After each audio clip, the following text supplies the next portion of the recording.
First, it was our unemployment system, and now cyber criminals are targeting the program that helps the state's poorest families put food on the table.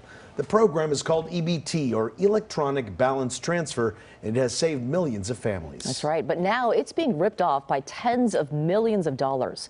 As KCAL 9 consumer investigator Kristine Lazar discovered, the amount of benefits reported stolen has increased by 4,000% in just 1 year.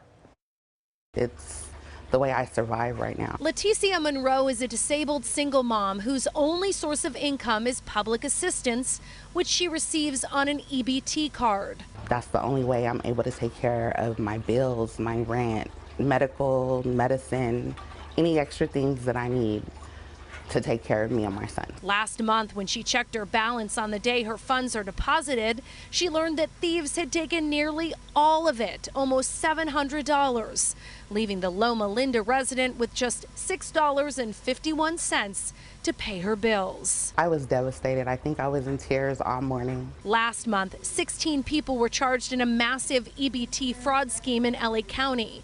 Prosecutors say the crooks created cloned cards with victims' account information and were able to steal hundreds of thousands in cash benefits, mostly through the use of skimming devices. Monroe says her card was never out of her possession.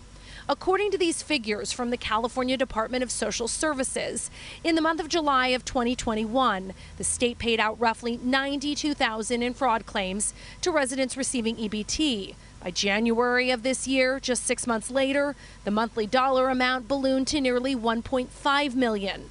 And by July, the state paid out more than $3.8 million to EBT fraud victims. In total, the state lost nearly $24 million to EBT fraud over a 12-month period. Cybersecurity experts say victims may not realize they've been targeted until it's too late, because thieves will often take a little bit of money at a time. So think about a typical EBT transaction. You're looking at dollars, maybe tens of dollars for one transaction.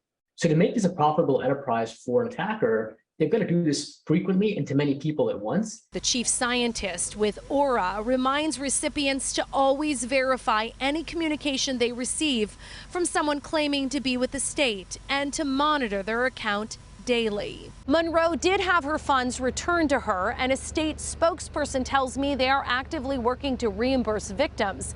But the state cautions if this happens again to a victim of fraud within a 3-year period, they will not get that money back. In Loma Linda, I'm Kristine Lazar, KCAL 9 News.